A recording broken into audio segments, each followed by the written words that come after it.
విడుదల కాకపోతే అది వాళ్ళు ఇస్తారు, మీకు సంబంధం లేదు కదా. లింక్ పెడతారు.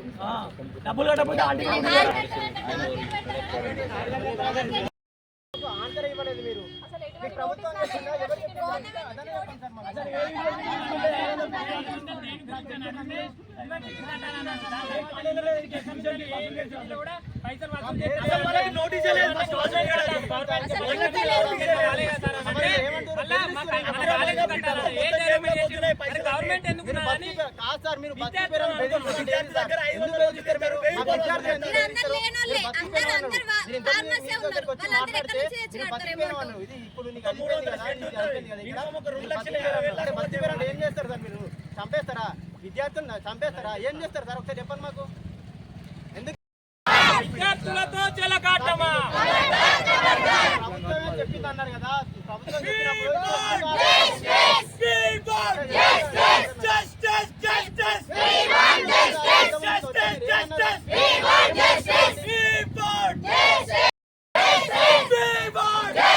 విద్యార్థులతో చెలగాటమా?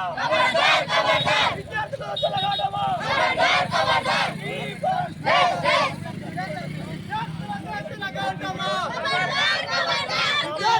చెలగాటమా?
మరి న్యాయం అయితే లేదు మాకు. న్యాయం లేకలేదా సార్?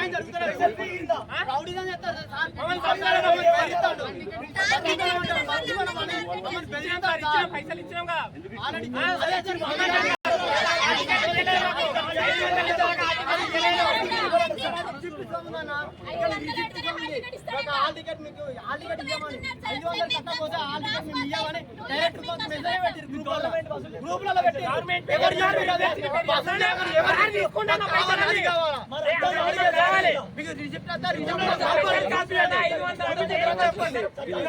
కావాల్సినది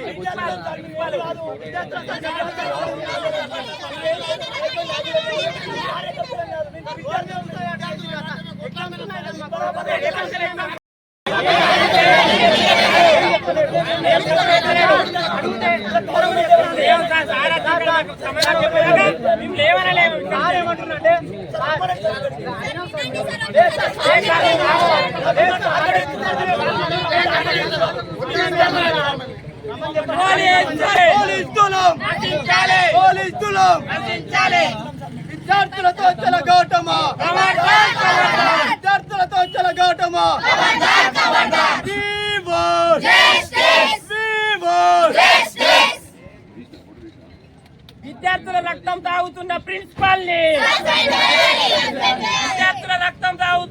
ప్రిన్సిపల్ ని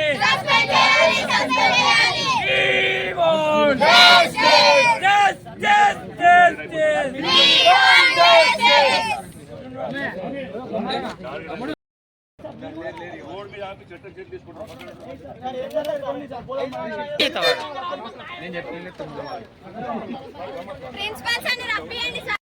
అదే ఇక్కడ ప్రభుత్వ డిగ్రీ కళాశాలలో ఇప్పుడు 500 రూపాయలు వసూలు చేస్తున్నారు. అది ఎందుకని అడిగితే మమ్మల్ని విద్యార్థులనే నెగిటివ్గా మిమ్మల్ని అందరినీ సస్పెండ్ చేస్తా అన్నట్టు బెదిరిస్తున్నాడు. మిమ్మల్ని మీరు బతికిపోయిర్రు, మీరు తర్వాత మాకు ఇప్పుడు టీసీ తీసుకునే టైంలో అప్పుడు నేను మిమ్మల్ని చూసుకుంటా చేస్తా అని విద్యార్థులు బెదిరిస్తూ ఉన్నాడు. ఎందుకు 500 అనేది వసూలు చేస్తున్నా అంటే అడిగితే క్వశ్చన్ వేస్తే సార్ మాకు ఏ సమాధానం చెప్పకుండా ప్రభుత్వం చేయమన్నది మమ్మల్ని అని చెప్తున్నారు. సార్ రిసిప్ట్ చూపించారా మేము అడిగితే పోయి మమ్మల్ని బెదిరిస్తూ ఉన్నాడు. సారు ఎట్లా అంటే ఎంత ఘోరంగా అంటే ఘోరంగా మమ్మల్ని ఖండిస్తూ అందరినీ ఘోరంగా బెదిరిస్తూ ఉన్నాడు.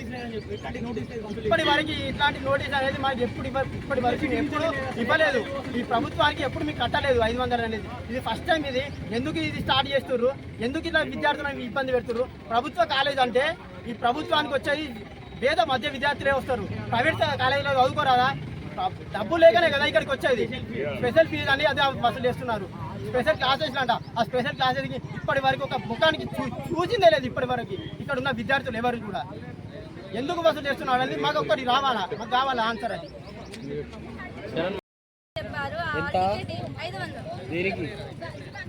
ట్యూషన్ ఫీ అయితే హాల్ టికెట్ ఇయ్య అని చెప్పేసి 500 ఇవ్వమని చెప్పారు. లేకపోతే ఇయ్యమని చెప్పారు. ఎంపీసీఎస్ వాళ్ళకి 1000 అడిగిర్రు. వాళ్ళకు హాల్ టికెట్ ఇయ్య అని చెప్పారు. హాల్ టికెట్ చెయ్యము అని ఎందుకు బెదిరిస్తూ ఉన్నారు? హాల్ టికెట్ ఇవ్వాలని ఎందుకు బెదిరిస్తూ ఉన్నారు? ఇప్పుడు ఇది టైం అయింది లేకపోతే జేబులు నింపుకుంటా ఉన్నాడా? మేము అడిగేది ఏం అడుగుతున్నామంటే మేము అడిగేది సార్ ఎందుకు ఈ 500 ఎందుకు వసూలు చేస్తారని అడుగుతా ఉంటే ఒక్క మాట్లాడుతుందని చెప్తారు. ఇప్పటి వరకు మాకు ఏ ఆన్సర్ చెప్పలేదు. ఎందుకు మా జేబులు నింపుకుంటా ఉన్నాడా అదన్నా చెప్పమని చెప్తున్నాం. మేము టాపిక్ డైవర్ట్ చేస్తున్నాడు, ఏదేదో మాట్లాడుతుంది సార్. ఒక్కసారి క్లారిటీగా లేదు సార్. మాకు ఎందుకు వసూలు చేస్తున్నారు ఇది ఇప్పటి వరకు క్లారిటీగా లేదు. ఒక్కసారి చెప్పమని చెప్పండి సార్ని, ప్రిన్సిపల్ గారిని. ఇక్కడికి వచ్చి ఒక్కసారి చెప్పమని చెప్పండి మాకు. ఇంతటితో ఇది ఆగదు. ఈ ఉద్యమం అనేది ఇప్పటితో ఆగదు. ఇంకా ముందు ఇంకా చాలా ఉంది. ఇప్పుడే మొదలైంది. ఇది ఇలాగే కంటిన్యూ చేస్తామంటే ఖచ్చితంగా ప్రభుత్వాన్ని ప్రశ్నిస్తాం. మేము ఖచ్చితంగా ఊరుకోము. మేము వి వాంట్ జస్టిస్. నా పేరు చరణ్. నేను ఉస్నాబాద్ డిగ్రీ కాలేజ్ స్టూడెంట్. నా సెకండ్ ఇయర్. ఈ 500 ఎందుకు వసూలు చేస్తారు సార్ అని అడిగితే యూనివర్సిటీ కట్టాలని ఒక మాట చెప్పిండు. దాని తర్వాత ఎక్కడ కూడా ఏ యూనివర్సిటీలో కూడా డబ్బులు కలెక్ట్ చేస్తలేవు సార్ అని అంటే గవర్నమెంట్ కట్టాలని చెప్పి గవర్నమెంట్ ఎక్కడి నుంచి నోటిఫికేషన్ ఎక్కడి నుంచి వచ్చిందా సార్? ఎక్కడ ఏ కాలేజీలో కూడా లేదు కదా సార్ అని అంటే మేము స్కూల్ కాలేజ్కి అన్నాడు. మళ్ళీ కాలేజ్కి దేని గురించి సార్ అంటే డెవలప్మెంట్ చేయడానికి అని మాట్లాడతాడు. డెవలప్మెంట్ ఏం చేసిరు మరి? గవర్నమెంట్ ఏం పైసలు ఇస్తుంది ఈ కాలేజ్ వల్ల? కానీ మేము విద్యార్థులమే మేము అడుగుతున్నాం సార్. ఈ రోడ్ ఎక్కడానికి కారణం ఏంటంటే మా విద్యార్థుల దగ్గర 500 వసూలు చేసి హాల్ టికెట్ 500 ఇస్తేనే హాల్ టికెట్ ఇస్తామని చెప్పారు సార్. అది